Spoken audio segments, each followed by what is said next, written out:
Well, happy Labor Day weekend and welcome back to the channel. So today we're going to tackle a fuel issue with the C5 Corvette. If you have a hard to start, stumbling or stumbling on acceleration while the car is still warming up, there's a good chance you got a fuel regulator slash fuel filter situation. Now, the C5 Corvette fuel system is interesting. The 97 and 98 is unique to where I believe the fuel filter is inside the tank. And then the 2004 has the same fuel system as the C6 Corvette. So this will not help you. If you have a 99 to 2003, this fuel filter slash regulator replacement video is for you. Let's do that intro, get into it.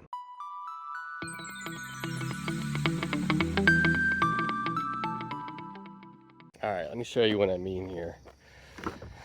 Like I said, I've had this fuel filter, geez, over 3 years now. I think it's finally about ready to shit itself. So once it starts, it's good to go. It's just getting it there. And then the first 10 minutes or so, especially when it's a little colder outside, it stumbles on acceleration. So yeah, I think it's a fuel filter slash regulator issue.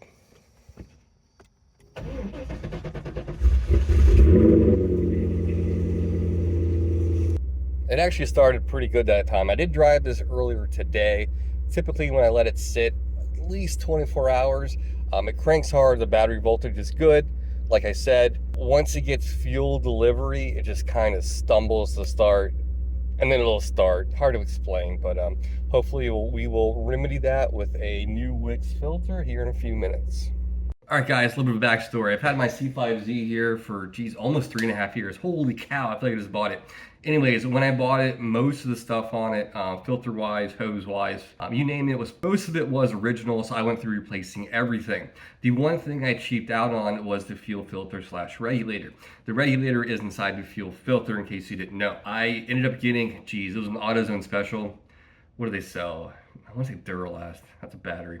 I don't know. It was an AutoZone brand. I want to say it was $12, so it was suspiciously cheap.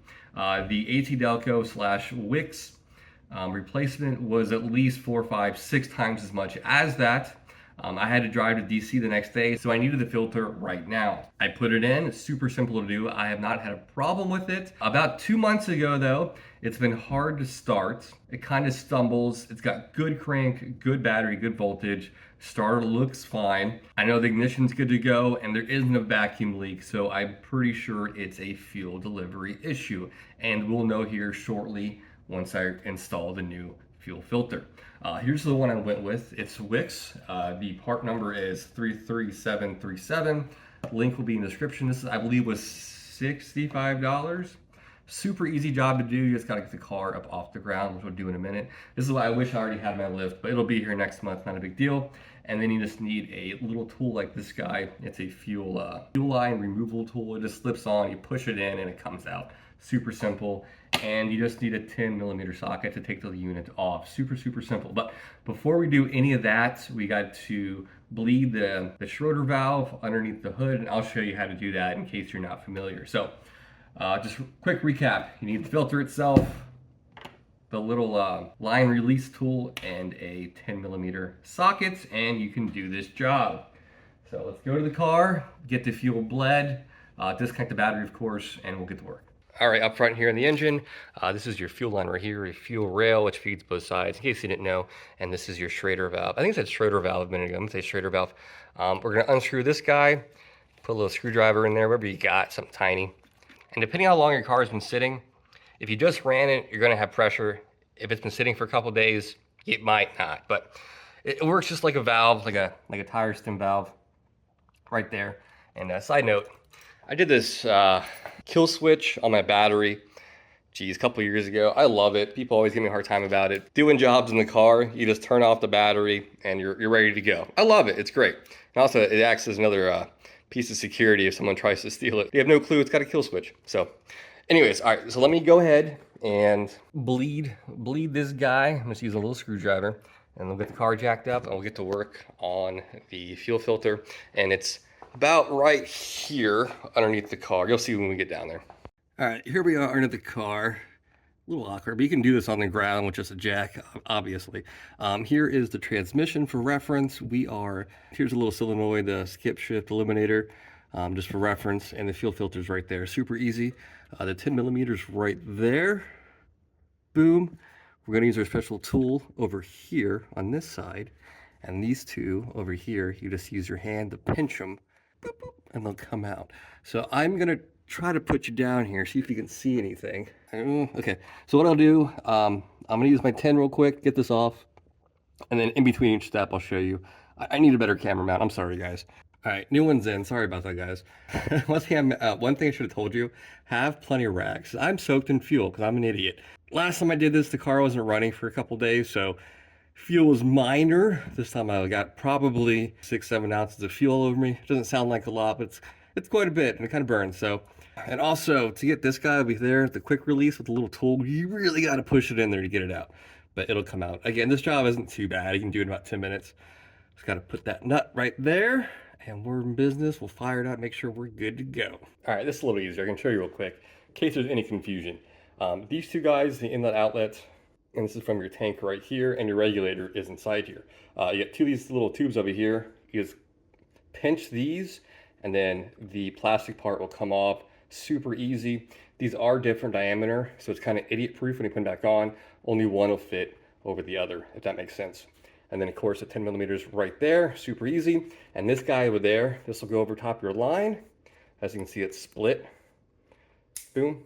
And then once you get it in there, you got to kind of push it. It can be awkward. Push it in there really good. You'll kind of hear it click like that. Boom. And then your line will come out. And then you'll get about 6-7 ounces of fuel coming out of this guy all over you. It's a mess. New one in, reverse the steps, and you'll hear this click when you put back in. Be very delicate on this fuel line. If you snap this, it's like a $400 part. It's super easy to replace, but don't snap that fuel line going into there. You'll have a bad day. These are really easy to get it on and off. And again, you can't really mess these up. They're size oriented. So, the car all buttoned up. We'll fire up before we take her down off the jacks. We'll go for a little ride. All right, turn the car back on. Battery first. Unlock the guy. Also, whenever you do any kind of fuel work, especially the fuel pump and or filter regulator, you want to prime it to get fuel back in your system. So before we start it, we'll do the accessory. It'll get power to it, all that good stuff. Let it sit for a couple minutes. I love this head unit. 3 years old. I love this thing. All right, I think we're good. Here we go. Let's fire on up. Yes, that started so much stronger.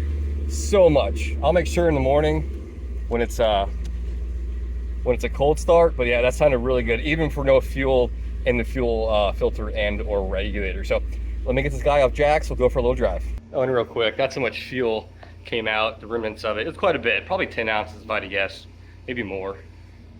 God, this car is so sexy. All right, let's go for a drive. All right, I know you really can't see me, but right away, huge difference. I wonder how long that regulator has been failing, because there's a huge difference. No hesitation, no stumbling, much more responsive, if you will. So yeah, maybe it happens so gradually. Yeah, definitely buy AC Delco and or Wix. They are highly recommended. Do not cheap out on a filter. I'm gonna finish my ride. We'll do a quick little recap. Well, there you go. Hopefully this helps someone out there. Again, if you have kind of stumbling trying to start, you got a good battery, everything else checks out, but just having a hard time just turning over, chances are it's just your regulator and your fuel filter. These cars are very picky from forums I read. They only like the Wix or AC Delco. They are the most pricey for a reason. Also, if you're having slow speeds, especially on a first startup around town, just kind of stuttering, it almost feels like missing, but it's not missing. It's just starving itself for fuel. Probably a regulator filter situation. I always love when I have an assumption and I really think that's what it is, and that's what it turns out to be on the very first try. It's a really good feeling, so it feels good. I'll double check tomorrow and report back, but I think it's gonna be just fine. I smell like fuel. The garage smells like fuel. The floor is covered in fuel. So I'm gonna go clean that up. I guess it could be worse. It could be oil or something, but that's it for today, guys. I'll catch you guys in a few days for a product review. I can do it on either the C5 or the C8. We'll see. And then we'll do in some more C5 goodies. I got about 3 or 4 really good C5 videos coming up for you guys. So I'll catch you guys next time. Mark out.